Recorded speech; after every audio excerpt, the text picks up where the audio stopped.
34-year-old wife and mother of 2 girls, Allie 5 and Bridget 4. We're like 30 and 29 years old, if you ask me. If the cancer doesn't get me, they certainly will. On May 10th of 2014, the day before Mother's Day, I was diagnosed with stage 3 nasopharyngeal carcinoma. Say that 10 times real fast and see what happens. Nasopharyngeal carcinoma, or NPC, is an extremely rare cancer. Basically, there is a tumor in my nasal passage that happens to be pressing up against my brain. It is most noted in the Asian part of the world. It is their breast cancer. 1 in 100,000 people in a westernized country get this cancer. I guess I was the lucky one. There's only one way of treatment for this cancer, and the entire rest of 2014 was spent being treated for it. Ultimately, I ended up spending over 100 days in Bayonne Medical Center. I had only one symptom of this cancer, and that started around January of 2014. I totally lost all hearing in my left ear. Having 2 children that were in school, I naturally thought it was an ear infection. Apparently, so did my primary care physician, as well as my ENT. My primary doctor prescribed me with antibiotics and anti-inflammatories, as she did see some swelling and asked me to come back to see her in 2 weeks. I did go back, and still no hearing, no change. Keep in mind, I was not in any pain, I just could not hear. It started to become a hindrance at my place of work. At my second visit, she told me it's time to see an ENT, and I made the appointment. He too prescribed me antibiotics and anti-inflammatories, as he too saw some swelling but no idea what it was. I needed to go back and see him in 3 weeks. My next appointment was scheduled on May 8th of 2014, which was great because I was driving home from work on a Jersey Turnpike on May 7th, and I heard a pop in my head, an actual pop. The next thing you know, I have double vision in my left eye. As I'm approaching the toll booth at 16W, I realize I can see 3 toll booths. Which one is the real one and which 2 are the ones I don't want to crash into is the question. Well, I put my hands over my left eye and I got the correct toll booth, thank goodness. Drove all the way home with my one eye covered and my hazard lights on. As the night grew longer, so did my fear and a severe headache ensued. The next day was my second appointment with my ENT. The appointment could not come soon enough. I was in so much pain and I couldn't see correctly. My husband and I get to the ENT and he puts the scope up my nose and down my throat. And bam, there it is. The doctor actually hit my tumor with the scope. I was told, okay, go home. Say goodbye to your girls and meet me at St. Barnabas in Livingston. You're having emergency brain surgery tonight. You can imagine what was going through my mind. What? Brain surgery? Say goodbye to my kids? What the hell are you talking about? At the time, going home, saying goodbye to my girls was what I thought would be the hardest thing I would ever have to do in my life. Little did I know what I was in for over the next 7 months. I'm not sure anyone diagnosed with cancer knows exactly what they are in for. The next 7 months were purgatory for me. They were pure hell. As I said earlier, there is only one treatment for this type of cancer. It didn't seem to matter whether I was in Sloan Kettering or New York or Bayonne. I was going to get the same exact treatment. I decided staying in Bayonne would be better for me as we do have 2 little girls and the commute would be easier for my husband and any visitors I may have. The first order of business was getting a feeding tube put into my stomach, which is still there today. Second order of business was a port that is directly attached to my heart for my medication and my chemotherapy treatments. So as of 10 months later, I have 2 foreign objects still in my body. When they come out, is anyone's guess. On Tuesday, May 27, 2014, I was admitted into the hospital to begin what would be the fight of my life.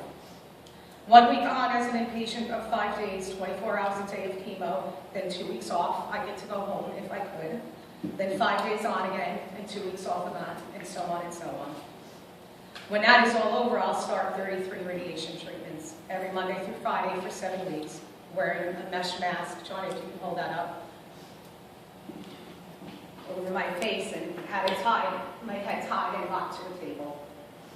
We'll get back to that radiation later on. My first week of treatment, I wish somebody would have warned me of what to expect, but then again, every patient handles treatment differently. I had the biggest room with 3 beds in it, and I was alone. I was truly alone for the first time in my life. Except for the thousands of bees and spiders I thought were crawling on the walls. Hallucinations that nobody would warn me of. No one warned me that my entire life was going to pass through my eyes, and this was only on the very first day of treatment.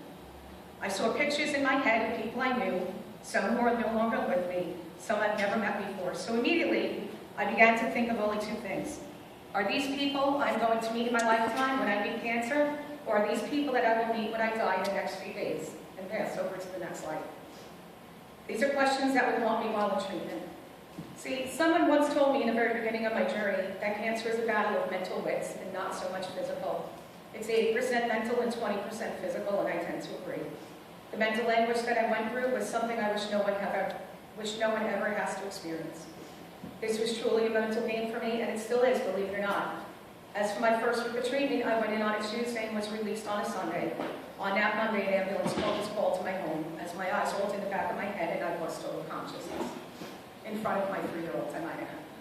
I spent the next 5 days in the hospital missing my daughter's graduation from pre-K. Something you never ever get over is missing these important milestones for your children. But I was advised that there would be many, many more milestones and I need to get better to experience them all. This was what gave me the strength to move forward. My doctor explained to my husband that a man double the size of me would not have been able to handle my treatment because it was so aggressive. After all, NPC is an aggressive cancer and needs to be treated as such. Shortly into my treatment, Team Pam was born. My loving husband had t-shirts made up that some are wearing tonight, made up for our family of 4 with Team Pam on the front and a shirt and a saying, "Make each day your masterpiece," on the back. I, of course, right away posted these shirts on Facebook and thanked my husband. These shirts came in handy for the next event to take place in my battle, the inevitable hair event. You know, that telling sign of cancer when one's hair starts to fall out. Yes, my hair started to fall out in clumps. Yes, I cried in the shower as the hair just fell out of my scalp so easily. But I didn't cry as much as I thought I would. I was eerily calm when it happened. It was a surreal experience for sure. As a family, we ultimately made the decision together, or rather, my girls did, that we're going to the beauty salon, all wearing our Team Pam shirts, and I'm getting a boy's haircut for the first time in my life. Again, another surreal experience. I woke up the next morning and yes, hair was still all over my bed sheets and pillowcase. I looked at my husband and we made another decision. I'm going to shave my hair completely off. There's the one thing I can control instead of letting cancer make that decision. Believe me, you take those control issues and you knock them out of the park when you get the chance because cancer doesn't give you those chances too often. Later that day, we cranked some music and as a family, my husband and 2 daughters all took a turn and shaved my head. Yes, we actually handed a 5-year-old and a 3-year-old an electric razor to shave my head. It was awesome, and I would do it again in a heartbeat. In fact, I encourage everyone to shave their heads just for the hell of it. It's liberating, at least it was for me. Shortly after my first week of treatment and my hair shaving event, a friend of mine, Mary Campbell Mellon, who is here tonight, made a Facebook page and named it appropriately Team Pam after the t-shirts. Ultimately, this page became a saving grace for me. With over 400 people on this page, I had more than enough people pulling for me and praying for me. I had people from all over the world rooting for me. Britain, Spain, Wales, Germany. Most notably were my friends from England. The last time I saw them was 10 years ago. They held a fundraiser for me and sent us money to use for Christmas gifts as both my husband and I had been out of work since May 8th of 2014 because of the cancer. It's amazing what the human spirit can do when someone is in a crisis. The one thing that a cancer patient needs for sure is support. One cannot conquer cancer alone. It becomes a group effort. This is why we're all here tonight, isn't it? To become part of the team effort to conquer cancer. As my treatment went on, I would lose the strength, I battled fatigue, and I still do at this present time. I would become increasingly depressed, and every thought became about death. What would happen to my children? How will my husband cope without me? Will I die in my sleep? Will I know when it's time so I can say goodbye? That fear almost came to fruition on June 25th, after a great morning visit with a very old friend of mine. It went downhill after he left. It was an entire night battle, either I live or I die. My blood pressure was definitely low and the nurses couldn't get it up the entire night. I was constantly calling my husband on the phone. He couldn't be with me that day because we couldn't find a babysitter. I would beg him to stay on the phone with me because I didn't want to die alone. Think about that for a second. You're in the hospital where you should be. You had an amazing visit with a dear friend. And the remainder of the day and night, you're absolutely convinced you're going to die because you feel so incredibly bad. And your blood pressure is so incredibly low. And there isn't a damn thing anyone or anybody, anything can do about it. All I could do was cry and again beg my husband to stay on the phone with me. Just breathe on the phone. He could go to sleep. I just wanted him to breathe on the phone so that I'm not dying alone. I've never been so scared before in all of my life. Cancer just had to remind me who was in control that day. I believe my very first post on Facebook on the morning of June 22nd was something to the effect of, I've never been so happy to see morning in my entire life. I made it through the night. That's where Team Pam's support group came in and took over and joined the fight against cancer with me. Somehow, some way, a flash mob was assembled outside the hospital. A tiny flash mob, but a flash mob nonetheless. A group of my friends, some that are here tonight, and strangers riding down the block, just stopped, got out of their cars, and danced underneath my hospital window. It was also a honk for horn effort for Pam. Several folks over the course of a couple of weeks would ride by the hospital and beat. If I had the strength to get out of bed, I would, and take a picture of whoever was outside my window. I consider myself very lucky with the amount of support that I received. It got me through the saddest and most painful of days for me. I realized I was still in the early stages of treatment. I was going to need all the support I could get. My continuing treatment rendered me with mouth sores, nausea, insomnia, massive head pain. I wasn't able to eat anything the conventional way through my mouth. Everything had, at this point, had to go through my peg tube or feeding tube, if you will. All of my medications had to be crushed and put through the tube. The few times that I was not in the hospital, my husband was injecting me every 4 hours with shots of Dilaudid, which is essentially synthetic heroin, one of the strongest painkillers you can get. I was in so much pain throughout my battle, Dilaudid became my best friend. You know you're not in Kansas anymore when your 3-year-old schedules herself to wake up every 4 hours in the middle of the night to hold your hands while daddy puts a shot of medicine in your arm, kiss you, and then scurry back to bed, all while naked, I might add. The 3-year-old, not me. Cancer truly changes the family, always possible. Your family will never be the same again, and why should it be, right?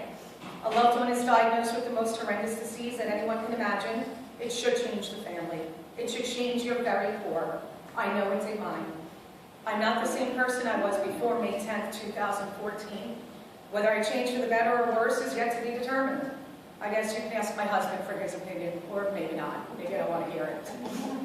The next few months were more of the same. There was not a week that went by. The entire summer I wasn't visiting the ER, being admitted because I was so incredibly sick. I've never been away from my children for these long periods of time, or my husband for that matter. He became a mom as well as dad. Even when it was a rare night or extended period of time that I was not in the hospital, he was still Mr. Mom, as well as dad, because I was rendered incapacitated and could do absolutely nothing for anyone. July 21st, 2014 was my first day of radiation.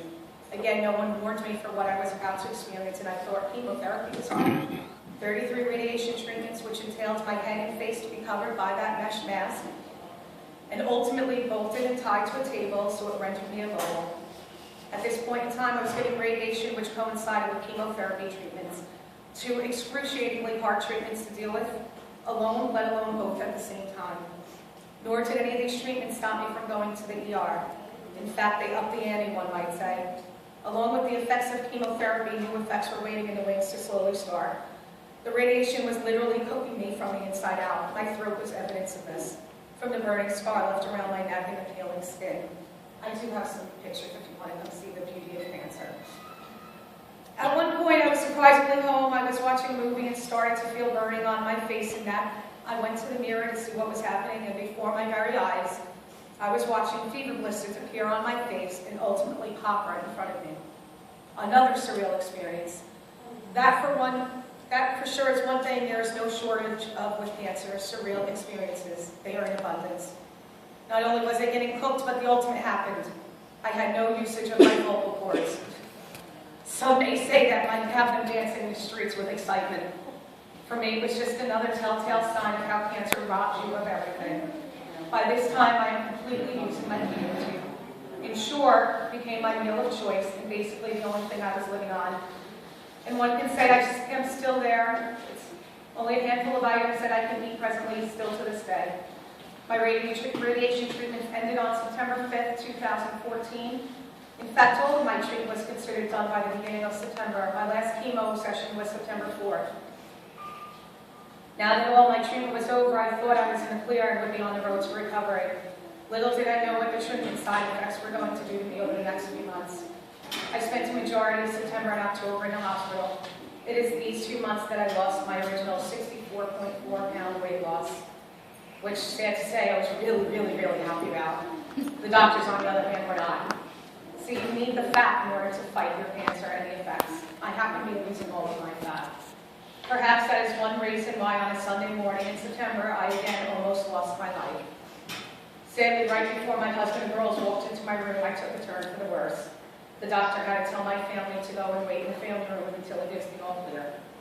It was this critical time that my husband says he saw me at my worst. For a good week, I had no idea who I was, where I was, or who anyone was that came to visit. I had no idea what I was saying and to who I was saying it to. I felt completely out of it and ended up having a Dilaudid pump attached to me for 2 weeks. Just imagine, I could press a button at any time, all by myself, and I would be injected with Dilaudid. After I started to become myself again, I decided having that pump was not a really good idea for me. I wanted it taken out, and everybody agreed. There were consequences of taking such a strong drug, and believe me, I experienced each and every one of them. It was like whatever bad effect cancer could give you, she did. She threw everything at me that she can. I'm not sure why I'm referring to cancer as a she, but maybe it's because most of the women I know are tough in general, and will give you a run for your money. And yes, cancer is one tough cookie. Even though I finished with my treatments, I still found myself 5 days a week in my oncologist's office getting hydration. A major issue for me was hydration. Daily, I was in my doctor's office for 6 to 8, sometimes 10 hours every day, Monday through Friday. Can you imagine going through all those treatments throughout the summer, having 2 small children, a husband, a home to take care of? And I'm still at the doctor's office every day for hours and hours getting hydration, because cancer literally will not give up the fight against me to take me to my grave. Finally, on December 10th, exactly 7 minutes to the day that I was first diagnosed with nasopharyngeal carcinoma, it all came to a head. I was finally given the word everybody was waiting for. I was finally diagnosed as being cancer-free. December 10th was my last day of hydration. October 30th, I was released from the hospital on my last extended stay. September 4th, I completed my last chemotherapy. September 5th, I completed my last radiation.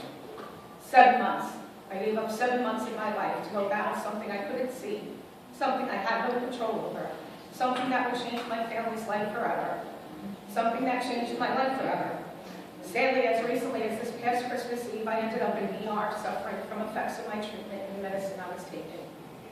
I remember being in so much pain, I was begging and begging for them to give me Dilaudid, even though it was most likely Dilaudid that rendered me ill in the first place. It's a catch-22 or a double-edged sword, if you will. The drugs you need to take to not be in pain are the same drugs that give you the side effects that put you in the hospital. All I was thinking is, I need to be home before my girls wake up to see what Santa left them. I made it home at 6:30, the girls woke up at 7 a.m. I was home for Christmas morning. Sad to say, my battle continues. I will be embarking on additional 3 more weeks of chemotherapy sometime next week. Nothing about my cancer is normal protocol. It's an aggressive cancer and has been and will continue to be treated as such. 3 more weeks of precautionary chemotherapy. I can do this. I've come this far, right? One thing I know that was constant throughout my battle were the people who stood beside me for the past 8 months. My support system, my family, my friends, both here in the U.S. and around the world. Team Pam. Luckily for me, I had the support of an amazing husband, my wonderful girls, friends that stood by me. And it didn't hurt that I had hundreds of people, some I knew, some I didn't, praying for me, because I chose to share my daily battles online. I took no shortcuts throughout this battle. Everything cancer had to throw at me, she did. And these people were there throughout it all. At the end of the day, I got through it because I didn't go through it alone. I went through it with family, my friends, and everybody who had been praying for me. These folks had been taking this journey with me, and that is why I ask you, who are here tonight, to take the journey with other cancer patients. Be part of someone's support group.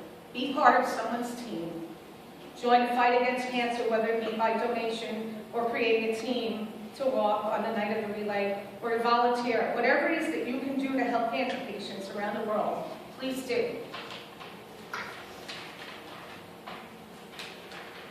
In the words of the ESPN sportscaster Stuart Scott, who just recently passed away from his long battle with cancer, when you die, it does not mean that you lose to cancer. You beat cancer by how you live, why you live, and in the manner in which you live. I hope that by me being here tonight and speaking and continuing the fight against this horrific disease, it shows how I am living, why I am living, and in the manner in which I'm going to live. I will forever be fighting against cancer and others. I can only hope each and every one of you will join me in this fight and continue to fight until we can find a cure and kick cancer's